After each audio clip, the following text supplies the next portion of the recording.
This is Halloween. This is Halloween. Oh, hello everybody. Welcome to another scary story for Zap Entertainment. And don't I have a great treat for all of you today? Will is going to read his own story, and I hope you guys enjoy this. I worked a lot of time on this, so you better enjoy it. Hello, once again. It's me. Surprised seeing me? I don't know. Let's get into it. The Infection. Game 1, Level 0, Tutorial. By Zach Selby. One beautiful night at 11:47 p.m., over a medium-sized town called Ground Town. Holy shit, Pokemon name. Unlike most towns throughout the U.S., Ground Town has many factories still standing, and some of them are still operational. Unfortunately, through recent years, many of the residents have gone on strike to ask for better pay rises for many of the factories. Did not know that we need to know that detail, but it works. As a result, many of the factories have had to close down temporarily, and many employees have been laid off because of this situation. Sucks to be them. Over the years, Groundtown has been attempting to expand its borders to become the number one factory town of all of the United States of America, USA abbreviation, despite being only a mile away from New York City. Well, I've been to New York City. I've been to New York City, and I don't ever want to go back there. It's not nothing bad with it. I gotta be honest with people. Not nothing bad with it. It's just weird. Just a side note for you guys. I'm sorry I'm messing around with the audio, and I might cut out here and there. That's because this thing is all tangled up. I apologize. Yeah, if you hear some static, it's just him. He's just glitching out. We're not real. We're just holograms. Right. I think. Uh, Give me a knife. We'll test it I later. got some bad news there, Will. The cord's tangled up on the wheel of the chair. Back up a little. Beep. You have to back up a little bit more, unfortunately. Alright, there we go. Alright. Go back in. Technical difficulties. It's by my leg. I'm sorry. We're having some. I'm having cord trouble. I'll even move my foot. Maybe if we tangle up on the chair. What the? There we go. That's better. Alright, that works. You may see something here. Don't worry. It's just illusion. Alright, where the fuck was I? I don't think the camera can see. As a result of the strikes where the fuck? However, the strikes have prevented the town from achieving its goal. Under a beautiful starry night out in the woods, not too far from Groundtown, sat an old man named Norman Oldwood. Generic name tone. Hey, Will, I have your drink here. You can set it up on those little square things next to you. I'll sit right here.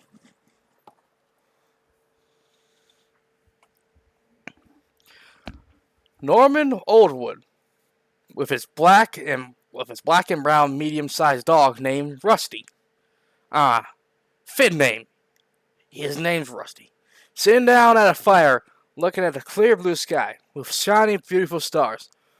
Norman once was a worker at a factory in town. As a result of successive strikes against the factories, Norman was laid off. Due to lack of employment, he lost his apartment and most of his belongings. Okay, that's just fucking sad. At least he has his dog. All Norman had was a gray, wore-out leather jacket, and obviously his dog Rusty.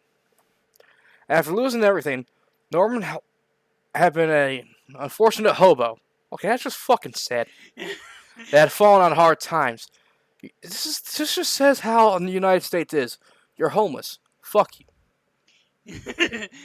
Yeah. You think I'm gonna say anything nice about it? It's just basically how it I is. think if you notice that Zach is trying to make a lot of stabs at society with this. Yeah, your previous storytelling didn't give me that fucking regard. As a result, he just scavens for what he can survive for him and his dog. Clear skies tonight there, Rusky. There's a sign of good luck. Sign of good luck. Sign of What are good you, luck. what are you doing? Sign of good luck. Sign of good luck. Sign of good luck. What does this inspire good luck?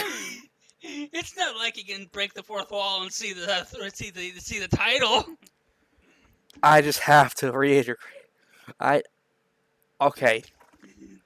I need to get people entertained. No, said Norman, looking at the night sky. Doing a good job. Rusty is lying down on the ground, relaxing, taking a quick look at the sky before a kind of whimper. As a response. As both Norman and Rusty were sitting around a fire, enjoying themselves, suddenly they heard a roaring sound from the sky. While the sky was clear for a second ago, where the fuck the rocks come from? Hey, look, it's a clear sky. Looks down, looks up 1 second. Holy shit, meteors. I don't know why. Norman looks up and sees a meteor falling from the sky. Holy shit, it's gonna get Ben 10. Norman wishes that's what's going to Holy happen. shit, a shooting star. Why is he coming towards me? He's dead. Out of curiosity, wait. Norman fall from the sky before landing in Ground Town. Fresh water supply.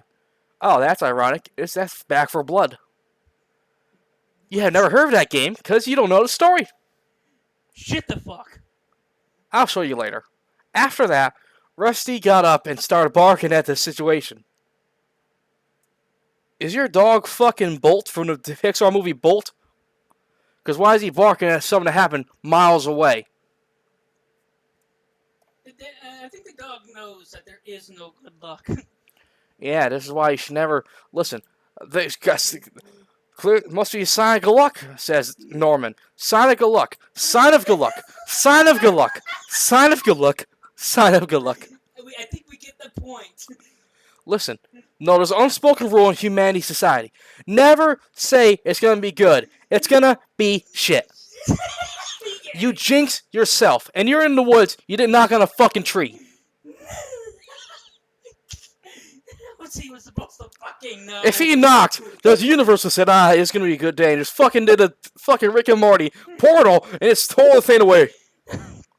Leave it to some other Earth to handle. Alright, there, Will.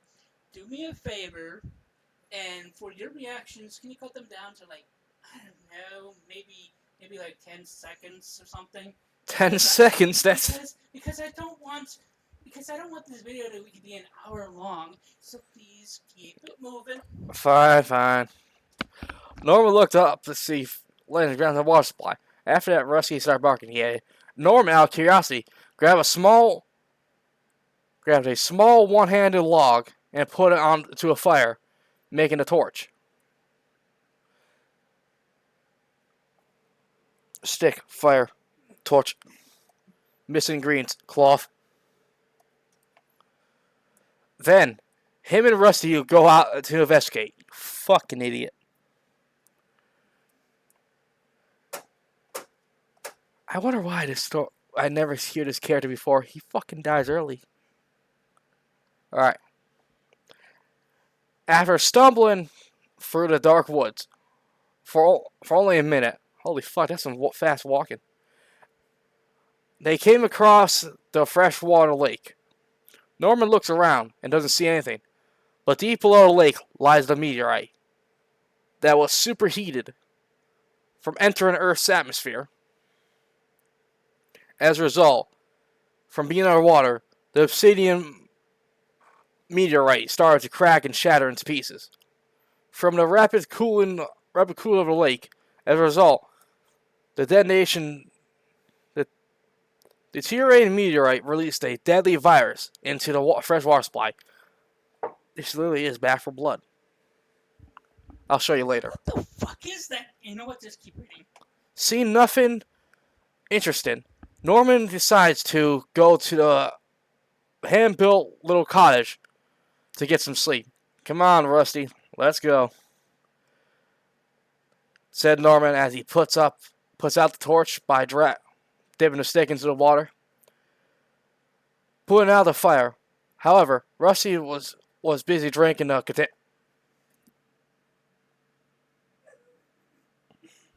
you okay? Don't let PETA fucking read this. What? Don't let PETA read this. Who the fuck is PETA? Animal Protection Agencies. Oh. Well, it's not like we forced the dog to drink the contaminated water. He was thirsty, and now he's gonna. No spoilers yet. It is a thirsty dog. No spoilers yet. No spoilers yet. How many times are you gonna reference it? Fuck you. That's why. Okay, fine. You're right. You're right. You right. Yeah, you're right. Come on, Rusty. I said let's go," said Norman with hidden frustration as he clapped his hands to get the dog's attention. Rusty responds with a bark and follows his master back home.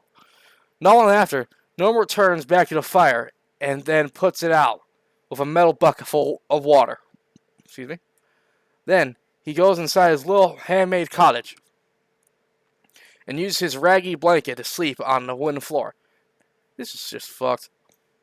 Rusty follows him into the cottage and walks around in circles, curling up and sleeps right next to his master. As Rusty sleeps, unknowingly, within his dark body, his immune system came face to face with the deadly virus. As it began to hijack and consume some of the cells, when the cells are hijacked, they began to attack other organisms inside of the dog's body. The dog's body's immune system contaminated his entire body. Antibodies and white blood cells are attempted to fight back against the virus. However, even when the cells are successful in destroying the contamination cells, the attacked organisms are also affected by the results. Only half hour after the dog fell asleep, he wakes up to a loud sound in the woods. As a result, Rusty wakes up and starts barking. "Stop it, Rusty. I'm trying to," Norman says, but he was interrupted by a loud noise coming from outside. It looks like somebody was watching him. Just barely waking up from his sleep, Norman decides to grab a knife out of his bag that he was sleeping on, and walk outside to investigate. As he walks outside to the pitch black darkness of night, he looks out into the woods and doesn't see anything at first. "Hello? Is there anyone out there?" shouted Norman. Clock's ticking. Was that my line? I beat you to it. Well, Trying to see pitch black darkness, Rusty follows his master outside of the cottage. Immediately, he growls at the woods as if someone is there. Norman blinks for a second before he could see someone or something standing specifically 32 feet away from his location, from his line of sight. He sees a dark shape of a person, but there was a light green cow-like glow off this human figure in darkness. Norman could not believe what he was seeing. As a result, he rubbed his eyes. He decided to take another look to see if figure has disappeared. To only see the figure has disappeared. This was all just my imagination. Fucking idiot. You poor delusional idiot. Roxy sneezes a spot of blood and sneezes a sprinkle of blood onto the rocky sand, then whimpers in pain. He lies down. As Norman turns around to head back inside, Norman, you don't... Oh, okay. He looks back, looking at his dog, and his instincts tell him there's something wrong. Nobody say a word to fucking PETA about this. Because that's the next paragraph. Again, we did not force the dog to do anything. I know, but this is... hurting the making of this book. Don't fucking Stephen King this. What? You know what? Just keep reading. Good lord. keep saying a lot of weird shit. Stephen King's the person who made the book It. In the movie It. I know what you're talking. I know who Stephen King is. I'm not that dense. But regardless, back to the book. You'd be surprised. Norman decides to go into his cottage. What's the matter? Something's wrong. What's the matter, Rusty? Are you not feeling well? After you see your dog sniff, I don't care. Asked Norman, looking at his dog. Rusty just lies there as the dog is feeling pain in its muscles. Because his own immune system is attacking itself. Not understanding what's going on. Norman decides to go into his cottage and grab his extra jacket. He then wraps it around Rusty, before carrying him inside, thinking his dog was just has the sniffles. Aww. I'm no animal biologist, but sure. There you go, Rusty. Just lie there, and you'll be all right in the morning," said Norman as he puts down his dog inside. Then Norman decides to go back to bed. He sleeps for an hour and a half before waking up to the sounds of footsteps outside his cottage. While he was sleeping, he subconsciously thought he heard somebody talking. Norman softly looked up at a crack there is on the wall, where he can see a little bit of the outside, and his eyes see nothing. And he sees nothing. Feeling unsure of himself, he looks around to see his dog Rusty. He looks at his dog Rusty for a moment and notices that he's not moving. He decides to get up and check. He decides to go check on his dog, moving the jacket to look out of curiosity where Norman removed his jacket off his dog. Some of Rusty's fur fell off with a combination of sticky, gooey blood and thick green-like mucus substance sticking on the jacket in the peeling of fur.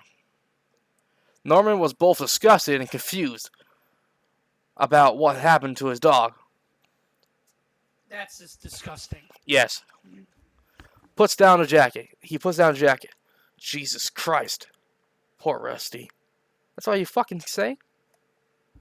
What else could you say in this fucking situation? Well, not poor Rusty, like, Jesus Christ. What the fuck is this? That's a better response. Okay, fair enough. You're right. Jesus Christ. What the fuck? Fuck's this? Says Norman, looking at the dog as his fur continues to peel off. With a many yucky substance. Jesus Christ, child is yucky. Just drooping on the floor. The fuck is his dog turned into a snail? Holy shit, his dog's a slug now. This isn't the infection, this is a slugsion. Okay. Whatever, bruh. Just be careful not to lose your place. I'm right here, I found where I am. Yucky substance dripping onto the floor. Just dripping onto the floor. As Rusty is lying on the ground, facing the opposite direction of Norman, he opened his eyes, and they were glowing light green color. The dog started to drool blood onto the floor with uncontrollable hunger. All of a sudden, before Norman could do anything, Rusty stood up on his four legs and turned around to look at Norman, as if he was food. Oh, fuck. Kid, look away. This is not going to be good. And plus, if you're a kid, why the fuck are you even here? Yeah, exactly. This is, by the way, this book is rated R. Rated R, PG-13. It's rated R, trust me. I already said Stephen King, and that should already give you a description of what the fuck's to come. Not a lot of things. Let's not go to that one book. I don't know if this is quite Stephen King. I know. That's why I said, not that one book. Not that one book. But anyways, well, you know what we're talking about. But anyways, rolling on. Norman was struck by the appearance of the grotesque dog. Was shedding its fur, dripping blood, and unknown green substance onto the floor. The dog leaps to attack his master. his former master, and bites Norman's arm. Norman's fucked. Norman wrestles with his dog, with his once dog, to try to get him to let go, but Rusty continues to tear into his flesh of his arms and tears his old leather jacket to shreds. As Norman was wrestling for his own life, fighting his own dog, he noticed that an old screwdriver was on a shelf next to him. Convenience. Out of panic, he grabs the screwdriver and plunges it into his dog Rusty's skull. As a result, Norman kills his own dog. Win! There's gonna be a lot of convenience, so. If it keeps the narrative going, who gives a fuck? If it works, don't test it. I'll test it anyway. You're right. You're right. As a result, Norman killed his former dog with the sound of a squeal. As Norman was getting over the pain of being bitten by his own dog and the confusion of what the hell just happened, he looks at the corpse lying beside him and began to cry for his closest friend, his only friend he had left in this world. After mourning for a bit, Norman walks outside the cottage, grabs a shovel he had behind the cottage. Tears glistening from his eyes. He went back inside and wrapped his dog up. I'm adding lines to this. That's fine, as long as it works. I'm adding more cinematic lines. I'm a writer myself. Well, as long as it works, it's fine. Hey, as long as it works. Imagine holding TNT. That one meme. Internet will understand. I'll show you it later. Oh, I can think of a TNT song from Tony Hawk video game. TNT. You know what? I'm not gonna. Let's not get copyright claimed here. I don't think we have to worry about that. Anyways, moving on. All right. Wrapped up his former dog up in some jackets he had left. That he had his dog in it previously. Then he went outside and began to dig a grave for his deceased friend. After burying Rusty, he looks at the grave for a moment, wondering what happened. Seconds flew by. All were a blur. Fear. He looked down at his injury, hoping it wasn't getting infected. However, little does he know, the disease that killed his dog is now in his bloodstream. Dun dun dun! Okay, that was cheesy. Fuck you! Despite the sad and terrible night, no one went back hoping to get some better nights. I just murdered my dog. I'm sad. I'm going back to bed. Yeah, okay, yeah, that was... my one true friend. Back to bed. Cry yourself to sleep, I guess. I don't fucking know. Bed hoping. No one went back to sleep. Hoping for a better more tomorrow. No tears. And fuck that dog. What an asshole there, Will. As he slept, the infection wastes no time. This fucker's whole system's dead. He's easy prey. I'm the virus speaking. This old man's a wuss. Holy shit, I've played so much. I am chaotic.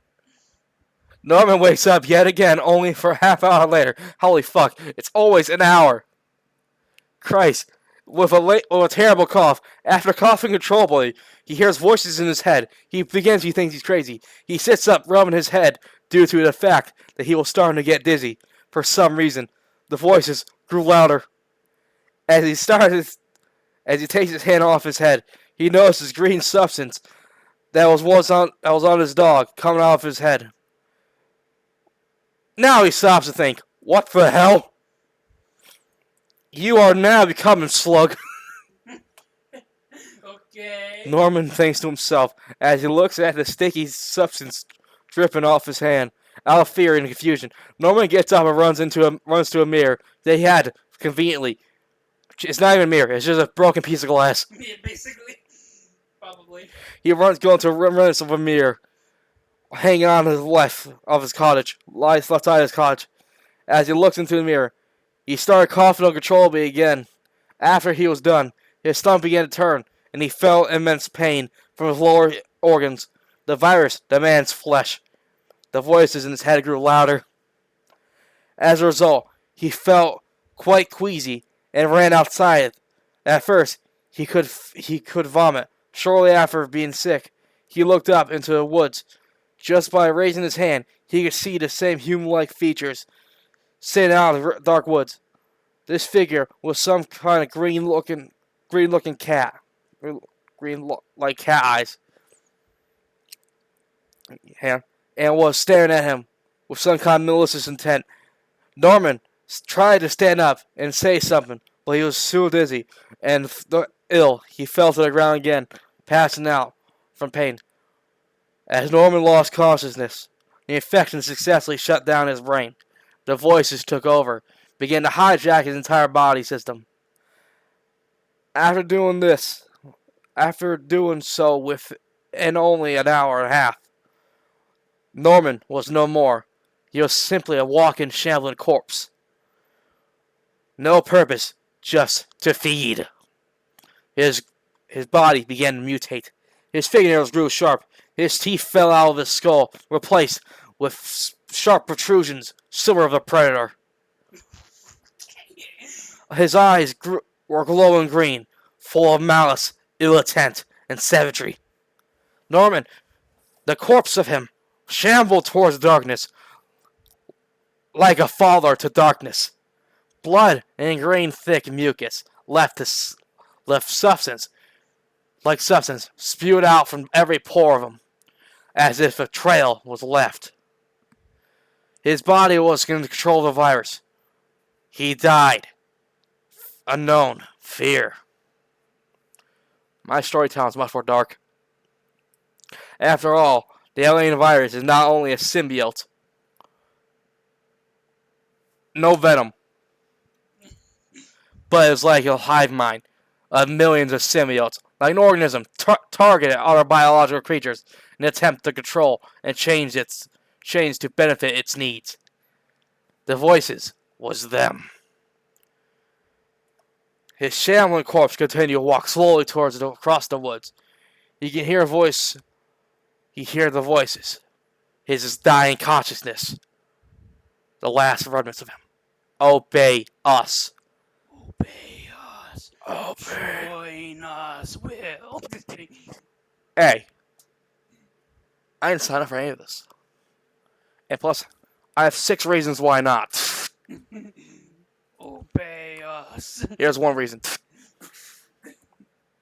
Good enough reason. The voices in his head. The last remnants of his consciousness faded. And now all is left was his shambling corpse was face to face with another one. And that's the end of that chapter. Chapter 0, tutorial, or epilogue. Ended, and now it's... Well, actually, you know what? Let's end the video here, and then we'll start the next one right away. No, not that one. Please like and subscribe, and this is Erdoku and Will signing out. For